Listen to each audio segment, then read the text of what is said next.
Today we are going to see the 103rd stotra.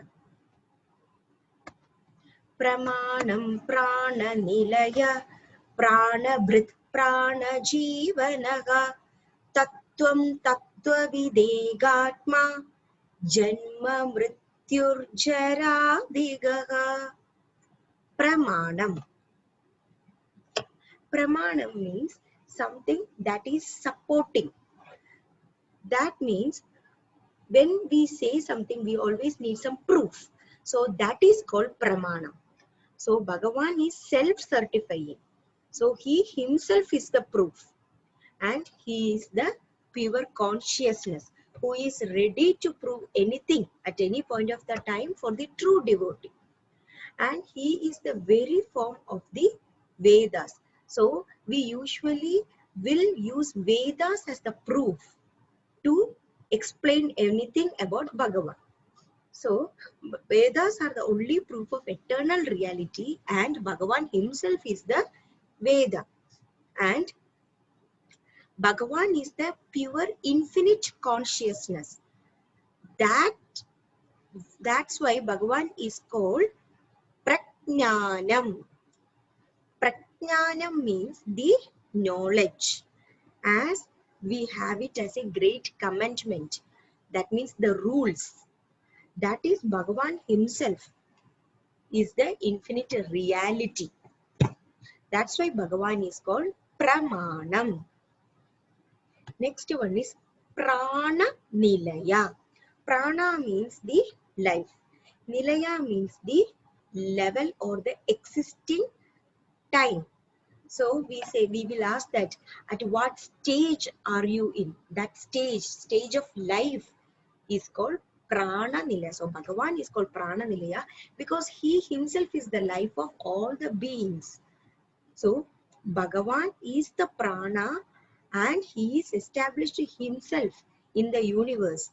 He is the very substratum, that is the vital foundation for all the activities that is manifested in the living organism. So everything that is associated with the being, the actions, the thoughts, everything is Bhagavan himself.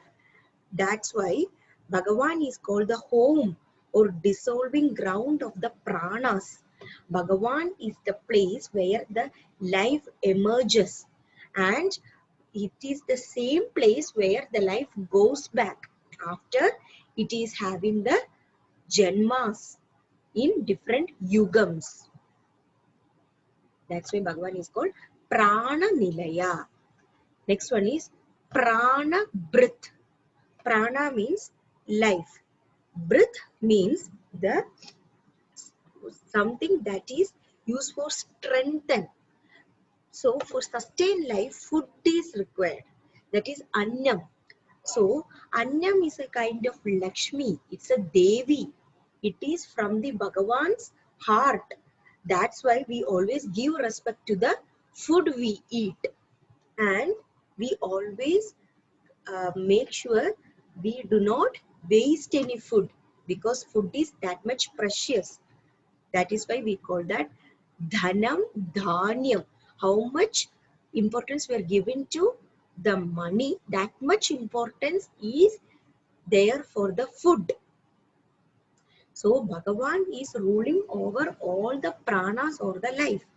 So Bhagavan is forcing the food, the production of the food, and he is making us eat. So there is a saying that for each rice that we eat, our name is written. So if our name is not written, we will not be able to eat our rice. And maybe it will go away from us, or by accident it will fall down. So whatever we eat, our name is written in it. So whatever food our name is there, it will come to us in one form or other. So whatever is for us, the job, the studies, the degrees, everything, whatever is for us, it will come to us. So whatever we are eating to digest, for that Bhagavan's blessing is required. And to feel energized, to get motivated, Bhagavan is required. To act as we think, Bhagavan is required. And to achieve the fruits that is for us. For example, if you do some action, we will expect a result. For that also, Bhagavan is required. And we always wants to live long. That is Ayushman. Ayush means lifelong. So, and the way of death, that is also Bhagavan decides. So, in all the activities, Bhagavan is the one great commanding power. He is the divine factor, Sri Narayana, who is presiding in the silent detachment.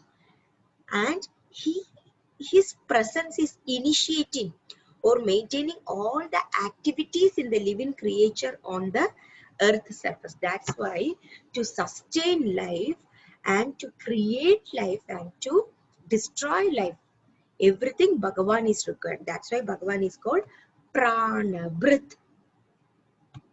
Next one is Prana Jivana. Prana means life. Jivana means alive. Jiva means once it will show that you are alive. That means you have soul in yourself. The body does not determine you are alive. Only the soul inside us or consciousness inside us will decide that we are alive. That tejas or ojas, that we say that the glory of the body or the face is given by the Atma or the soul inside us. So, Bhagavan is the power who keeps human beings with Vayus. Vayu means, we say that when we are alive, they will first see the Vayu from the nose. We will breathe. And it is also called Apana or Prana. That means it will show us that we are alive. So, Bhagavan maintains the life and birth in all the living creatures. So that interpretation, that kind is not easy for everyone to understand. So it is coming in the preceding, or in love, there is no rule that lover should not repeat the same loving words to address his beloved. He can use the same loving words to many. We always use the word dear, like, I like you, I like the way you do, I like your handwriting. So that like is a word. In the same way, Bhagavan is also uses the vasanas in different human beings. He initiates and maintains all the activities. And Bhagavan is the one who is the very life-giving divine touch in every breath. So with him, we are alive. So only because of the Bhagavan's power, when he decides in the 1 millionth of a second, we are not here. So it is Bhagavan's decision. And it depends on what we do and what we had, our action was in the Purva Janmas. So how much we follow the Dharma, it decide our way of death. That means the way how we carry our life, how satisfactory we are carrying our life. Even with the same thing, two persons will be satisfied in a different way. So it is upon us to accept what we have and be satisfied. Next one is Tattvam. Tattvam means Brahman, or it is the Amrita, or the Satya, or the Paramartha. So all the truth, all the good things, all the dharma is Tattva. That is Bhagavan. So the reality is called Tattva.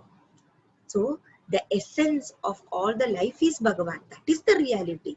So the eternal, the Bhagavan who gains the subjective realization, that is the Tattva. Once we understand that realization, then we would understand the Tattva. So when we understand it is the power of Bhagavan who decides where we are, what we are, how we are, when we are. That is the Tattva. That's why Bhagavan is called Tattva. Next one is Tattva Vid. Vid means Vidwan, who knows everything. Again, Tat means the truth. So, Bhagavan who knows all the truth. That's why Bhagavan is called Tattvavid. And he knows all the nature. Tattvavid is the uh, realization fully of the reality. That means the essential nature is understood. So once we understand ourselves, there Sri Narayana Bhagavan will be there with us to support. We know that our own divine nature is Bhagavan. So we will get the support of the Bhagavan and help of the Bhagavan to move forward at any point of time. He will help us. Egatma. Ega means one. Atma means soul. So, Egatma means he is the only one soul and only one spirit or only one Atma in every being. So, he is the one who is created and he has put his Amsham in everybody. So, he himself is the every being. So, the Advaita reality. Advaita means no two, only one. That reality is Bhagavan. And he expresses the individualities of the infinite creations in the universe. He himself is created in the universe as the different beings. So we ourselves are part of Bhagavan. So we have the Ishwaratvam or the Bhagavan inside us. That's why when we do something, it comes as if some magic has happened. It is because of the touch of Bhagavan, golden touch of Bhagavan. Janma Mrityur Jaradika. That means Janma. Janma means this life. Mrityu means death. Jaradiga. That means transformation. Jara means getting aged. Adiga means increasing. So the increasing age from the time when we are born till the death. That's why Bhagavan is called Janma, Mrityu, Jaradika. In everything Bhagavan is there. When we are born, Bhagavan is there. When we die, Bhagavan is there. When there is a stage in life, Bhagavan is there. When we are changing, also Bhagavan is there. So Bhagavan is with us for the 6 kinds of transformation. So the first one is being born, birth. Next one is existence. That means we have life. Next one is temporarily. That is all the things that we think is permanent is completely temporary. Fourth one is growing. Means we are changing. And next one is transforming. We are moving to another stage. Next one is decaying. And the final one is dying. Born, existence, temporarily, growing, transformation, decaying and dying. Decaying and dying are coming to the same thing. That's why we have the 6 kinds of transformation in the whole life from birth to death. So Bhagavan doesn't have any change. He doesn't have any transformation. But for the finite object in the world undergoes the constant change. And that is painful. When we are born, we cry. When we are aged, we cry. When we are changing from one stage to another, we are not happy. So at any point of time, we have some sadness that will be around us. So for the birth, growth, decay, eternal, all the time the changeless Bhagavan is there for us. And the Gita says that Bhagavan is ever birthless and never dying. That's why Bhagavan is what we think is not the real Bhagavan. Bhagavan means he doesn't have any form. The form is something that we created. So for every stage, we need someone to motivate, someone to push us. And every time the same person cannot do that. So it is our Bhagavan, the soul inside us, our mind, that is pushing us. So that shows the existence of Bhagavan in us. So we are seeing the names Pramanam, Prananilaya, Pranabrit, Pranajivana, Tattvam, Tattvavid, Egatma, Janma, Mrityu, Charadika. So we will be reaching 966th Namam of Bhagavan. Pramanam, Prananilaya, Pranabrit, Pranajivanaga, Tattvam, Tattvavid, Egatma, Janma, Mrityu, Jaradigaha.